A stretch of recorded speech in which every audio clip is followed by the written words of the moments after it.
Assalamualaikum warahmatullahi wabarakatuh. Bagaimana kabarnya hari ini teman-teman? Semoga kita selalu dalam keadaan sehat walafiat. Pembelajaran kali ini membahas tentang menghindari akhlak tercela. Akhlak tercela terbagi menjadi beberapa macam, yaitu hubud dunya, hasad, ujub, sombong, riya, licik, tamak, zalim, diskriminasi, syahwat, dan gadab. Pengertian hubud dunya dan hasad. Hubud dunya atau materialistik artinya senang kepada dunia atau harta benda secara berlebihan. Sedangkan hasad atau dengki adalah suatu sifat tercela yang senantiasa hatinya tidak rela jika orang lain mendapat suatu keberuntungan atau karunia Allah Subhanahu wa Ta'ala. Pengertian ujub dan sombong. Ujub adalah merasa diri lebih tinggi dari orang lain, baik keturunan, kekayaan, kepandaian, kedudukan, kecantikan, atau ketampanan, dan sebagainya.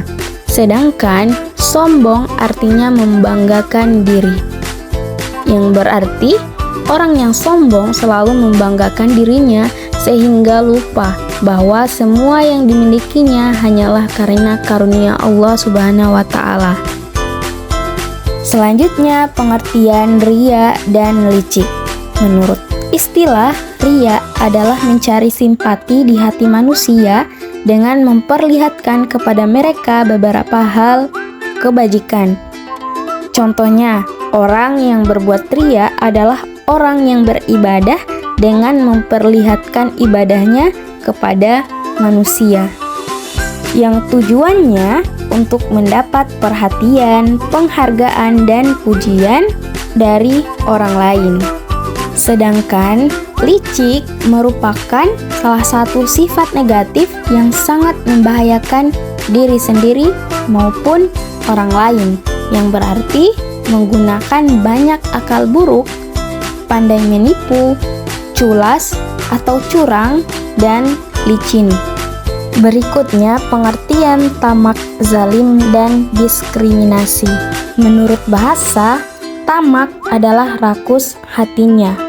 Tamak disebut pula dengan serakah, yaitu sikap yang ingin memperoleh sesuatu yang banyak untuk diri sendiri.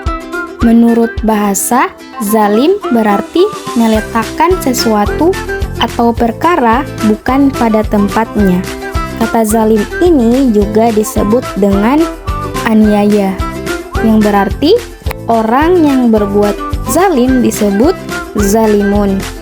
Sedangkan secara bahasa, diskriminasi berasal dari bahasa Inggris, yaitu discriminate, yang berarti membedakan, yaitu yang membedakan kasih antara satu dengan yang lain atau disebut dengan pilih kasih. Dan yang terakhir yaitu pengertian syahwat dan gadab. Secara bahasa, syahwat artinya keinginan, selera, atau yang membangkitkan nafsu, yang artinya jika disimpulkan bahwa di dalam diri manusia terdapat syahwat atau keinginan yang mendesak manusia untuk mendapatkan kesenangan duniawi. Sedangkan gadab artinya sikap yang cenderung mudah marah atau pemarah. Sikap marah ini yang mempunyai kecenderungan negatif.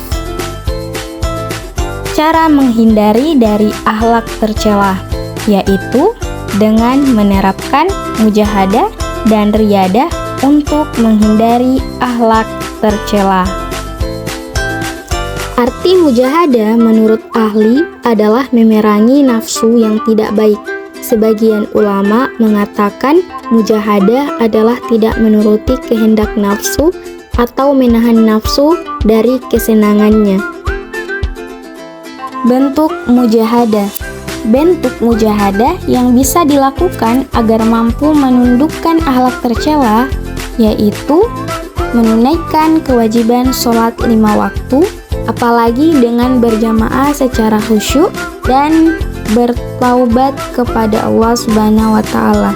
Kemudian berbuat baik kepada orang tua, baik yang masih hidup atau sudah meninggal, dan menebarkan kedamaian baik bagi sesama manusia atau pada lingkungan.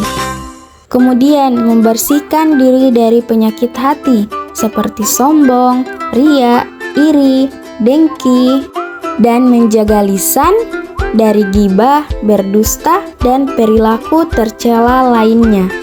Dan yang terakhir, menjaga makanan dan penghasilan dari syubhat apalagi haram.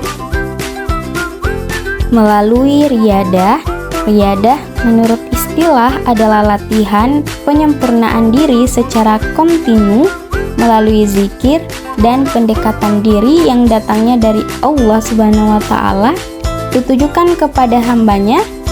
Dalam riyadah kita berlatih membiasakan diri melaksanakan ibadah-ibadah mahdah dan ghairu mahdah. Bentuk riyadah. Di antara bentuk riyadah yang bisa dilakukan agar bisa menghindari akhlak tercela yaitu puasa. Dengan puasa bisa menahan gejolak hawa nafsu, terutama nafsu syahwat dan ghadab. Kemudian senantiasa berdoa kepada Allah Subhanahu wa taala. Rajin beristighfar apalagi pada pagi dan petang, terutama beristighfar di saat marah. Mencintai Allah dan Rasul-Nya. Kemudian sholat malam dan sholat sunnah lainnya. Kemudian menahan pandangan. Memperbanyak membaca Al-Quran, berkumpul dengan orang yang soleh, menikah bagi yang sudah berhasrat dan cukup syarat-syaratnya. Dan yang terakhir, hindari perbuatan maksiat, tidak memutus silaturahim, menghindari perbuatan durhaka kepada orang tua, dan hindari perbuatan syirik atau menyekutukan Allah Subhanahu wa taala.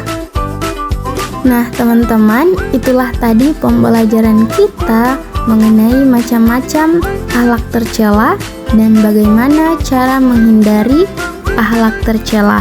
Semoga adik-adik paham ya. Oke. Untuk itu, terima kasih atas perhatiannya. Semoga bermanfaat. Wassalamualaikum warahmatullahi wabarakatuh.